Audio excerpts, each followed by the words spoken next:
Boltzmann and Mach, they didn't seem to dislike each other that much. At least that was my reading of the works.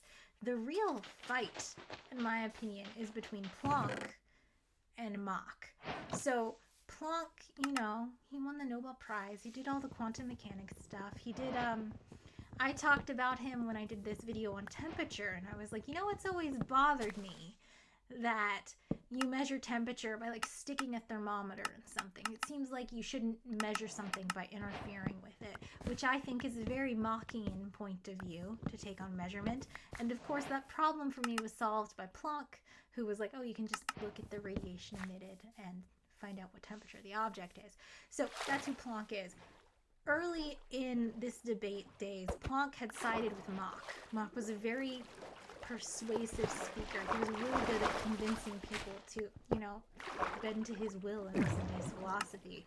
And Planck later discovered Boltzmann's papers and was like, well, this makes a lot of sense. Of course, Planck is famous for recognizing how important Boltzmann's work was and like propping him up, because Boltzmann was very good at writing down ideas and not really making fruit from them.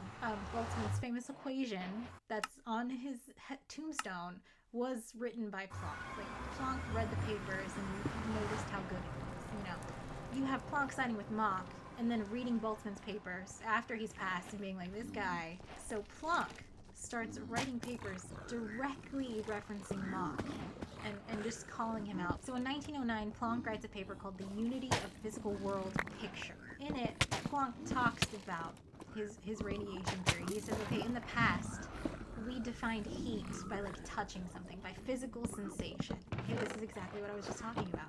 But now we know that heat is a product of wavelengths. It's a product of photons. We know about electrodynamics.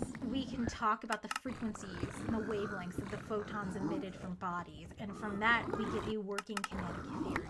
In the past, we had to do everything with touch and sensation, but now we're in the future.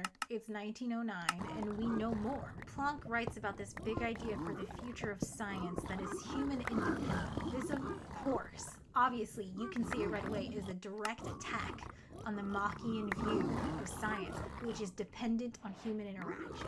Because Mach, very specifically in the 1880s, only talked about how every single physical law we have should be based 100% on data that humans have experienced and taken themselves. Planck is calling him out in 1909. I feel like I should tell you that Mach had a stroke in 1901 and had to retire and was no longer able to do research, so this is kind of a bad look for Planck. In 1910, Mach responds with his own paper, and this sounds very silly, but scientists still do this today. They still write very pointed, attacking papers, and it's very fun to read if you know who they're talking about, but they never name names. But here's the 1910 paper. The guiding principles of my scientific theory of knowledge and its reception by my contemporaries. Let me read to you. The biological, economical interpretations of the cognitive processes can be perfectly well coexist on peaceable and indeed on friendly terms